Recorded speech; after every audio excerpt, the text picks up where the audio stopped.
नमस्कार। ये महाभारत कथा पूरी तरह से वेद व्यास महाभारत के ऊपर आधारित है। यदि आप इसका निरंतर श्रवण करते रहना चाहते हैं तो इस चैनल को सब्सक्राइब जरूर कर लें और आगे आने वाली सभी पॉडकास्ट के नोटिफिकेशन के लिए बेल आइकन को भी ज़रूर से प्रेस कर दें। अब हम सुनेंगे दुर्योधन का विलाप तथा अश्वत्थामा का विषाद, प्रतिज्ञा और सेनापति के पद पर अभिषेक। धृतराष्ट्र ने पूछा, संजय, मेरा पुत्र बड़ा क्रोधी था। पांडवों से वैर रखने के कारण उस पर बड़ा भारी संकट आ पड़ा। बताओ, जब जांघें टूट जाने से वो पृथ्वी पर गिरा और भीम ने उसके सिर पर पैर रखा, उसके बाद उसने क्या कहा? संजय ने कहा, महाराज, जांघ टूटने पर जब दुर्योधन धरती पर गिरा तो धूल में सन गया। फिर बिखरे हुए बालों को समेटता हुआ वो दसों दिशाओं की ओर देखने लगा। तत्पश्चात बड़े प्रयासों से किसी तरह बालों को बांधकर उसने आंसू भरे नेत्रों से मेरी ओर देखा और अपनी दोनों भुजाओं को धरती पर रगड़कर उच्छ्वास लेते हुए कहा, ओह शांतनु नंदन भीष्म, कर्ण, कृपाचार्य, शकुनी, द्रोणाचार्य, अश्वत्थामा, शल्य और कृतवर्मा जैसे वीर मेरे रक्षक थे, तो भी मैं इस दशा को आ पहुंचा। निश्चय ही काल का कोई भी उल्लंघन नहीं कर सकता।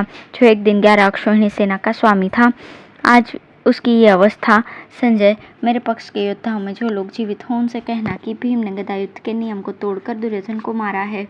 क्रूर कर्म करने वाले पांडवों ने भीष्म, द्रोण, भूरिश्रवा और कर्ण को कपटपूर्वक मारने के पश्चात मेरे साथ छल करके एक और कलंक का टीका लगा दिया।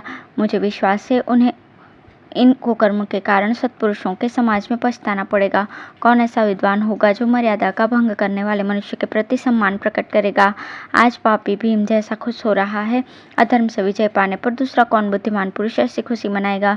मेरी जंघा टूट गई है, ऐसी दशा में भीम ने जो मेरे सिर को पैरों से दबाया है, इससे बढ़कर आश्चर्य की बात और क्या होगी? मेरे माता पिता बहुत दुखी होंगे। उनसे यह संदेश कहना, मैंने यज्ञ किए, जो भरण पोषण करने योग्य थे उनका पालन किया और समुद्र पर्यंत पृथ्वी पर अच्छी तरह से शासन किया। शत्रु जीवित थे तो भी उनके मस्तक पर पैर रखा और शक्ति के अनुसार मित्रों का प्रिय किया। अपने बंधु बांधवों का आदर तथा वश में रहने वालों का सत्कार किया। धर्म तथा काम का सेवन करके दूसरे राष्ट्रों पर आक्रमण करके उन्हें जीता और दास की भांति राजाओं पर हुक्म चलाया।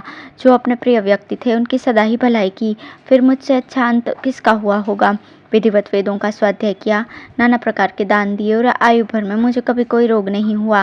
मैंने अपने धर्म से लोगों पर विजय पाई है तथा धर्मात्मा क्षत्रिय जैसी मृत्यु चाहते हैं वही मुझे प्राप्त हो गई। इससे अच्छा अंत किसी का क्या होगा? संतोष की बात है कि मैं पीठ दिखाकर भागा नहीं। मेरे मन में कोई दुर्विचार उत्पन्न नहीं हुआ। तो भी जैसे सोए अथवा पागल हुए मनुष्य को जहर देकर मार डाला जाए, उसी प्रकार इस पापी युद्ध धर्म का उल्लंघन करके मेरा वध किया है। तत्पश्चात आपके पुत्र ने संदेशवाहकों से कहा, अश्वत्थामा, कृतवर्मा और कृपाचार्य से मेरी ये बात कह देना। अनेकों बार युद्ध के नियम को भंग करके पाप में प्रवृत्त हुए इन पांडवों का आप लोग कभी भी विश्वास न कीजिएगा। मैं कभी भीम के द्वारा अधर्मपूर्वक मारा गया हूँ। जो मेरे लिए ही स्वर्ग में गए हैं उन आचार्य द्रोण, कर्ण, शल्य, वृषसेन, शकुनी, जलसंध, भगदत्त, भूरिश्रवा, जयद्रथ तथा दुशासन आदि भाइयों के साथ लक्ष्मण, दुशासन कुमार और अन्य हजारों राजाओं के पीछे अब मैं भी स्वर्ग में लोक में चला जाऊंगा। चिंता यही है कि अपने भाइयों और पति की मृत्यु का समाचार सुनकर मेरी दुखिनी बहन दुशला की क्या दशा होगी। पुत्र और पत्रों की बिलखती हुई बहुओं के साथ मेरे माता पिता किस अवस्था को पहुंचेंगे। बेटे और पति की मृत्यु सुनकर बेचारी लक्ष्मण की माता भी तुरंत प्राण त्याग देंगी। व्याख्यान देने में कुशल और सन्यासी के वेश में चारों ओर घूमने फिरने वाले चारवाक को यदि मेरी हालत मालूम हो जाएगी तो अवश्य ही वह मेरे वैर का बदला ले लेंगे। मैं तो त्रिभुवन में प्रसिद्ध है इस पवित्र तीर्थ सामंत पंचक में प्राण त्याग कर रहा हूँ, इसलिए मुझे अक्षय लोकों की प्राप्ति होगी। राजन, आपके पुत्र का ये विलाप सुनकर हजारों मनुष्यों की आंखों में अश्रु भर आए। वे व्याकुल होकर वहां से इधर उधर हट गए। दूतों ने आकर अश्वत्थामा से गदा युद्ध की सारी बातें तथा राजा को अन्यायपूर्वक गिराए जाने का समाचार भी कह सुनाया। इसके बाद वहां थोड़ी देर तक विचार करने के पश्चात वे जहां से आए थे वहीं लौट गए।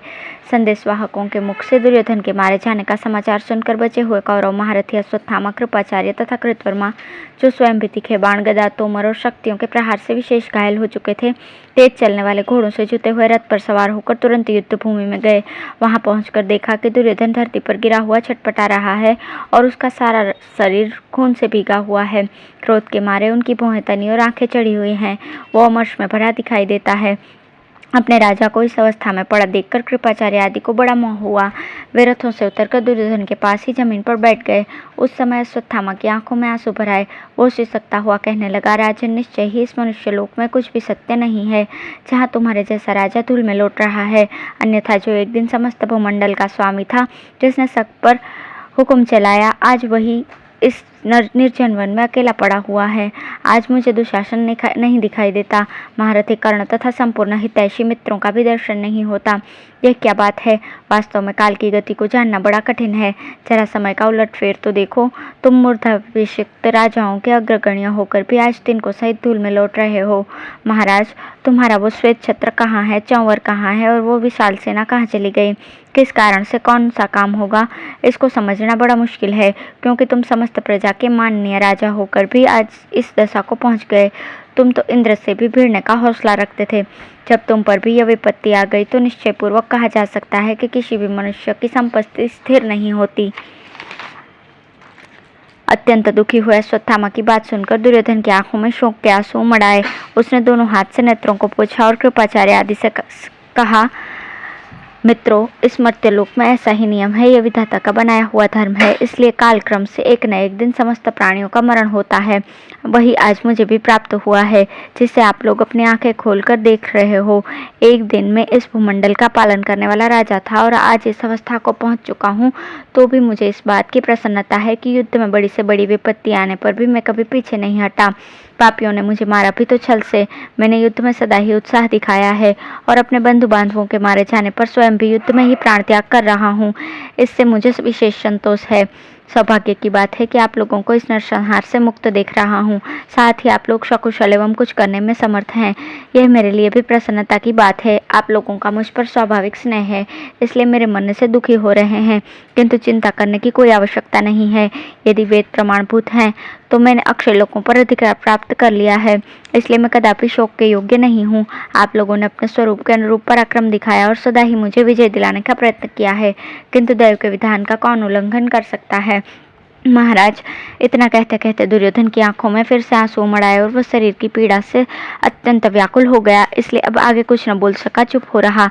राजा की यह दशा देखकर अश्वत्थामा की आंखें भर आई। उसे बड़ा क्रोध हुआ, साथ ही शत्रुओं पर अमर्ष भी हुआ। वो क्रोध से आग बबूला हो गया और हाथ से हाथ दबाता हुआ कहने लगा, राजन, उन पापियों ने क्रूर कर्म करके ही मेरे पिताजी को भी मारा था, किंतु उसका मुझे उतना संताप नहीं है जितना आज तुम्हारी दशा देखकर हो रहा है। अच्छा, अब मेरी बात सुनो। मैंने जो यज्ञ किए, कुएं तालाब आदि बनवाए और जो दान धर्म एवं पुण्य किए, उन सब की तथा सत्य की भी शपथ खाकर कहता हूँ, आज मैं श्री कृष्ण के देखते देखते हर एक उपाय से काम लेकर समस्त पांचालों को यमलोक पहुंचा दूंगा। इसके लिए सिर्फ तुम आज्ञा दे दो। अश्वत्थामा की बात सुनकर दुर्योधन मन ही मन प्रसन्न हुआ और कृपाचार्य से बोला, आचार्य, आप शीघ्र ही जल से भरा हुआ कलश ले आइए। कृपाचार्य ने ऐसा ही किया। जब कलश लेकर वे राजा के निकट आए तो उसने कहा, विप्रवर, यदि आप मेरा प्रिय करना चाहते हैं तो द्रोण कुमार का सेनापति के पद पर अभिषेक कर दीजिए, आपका भला होगा। राजा की आज्ञा से कृपाचार्य ने अश्वत्थामा का अभिषेक किया।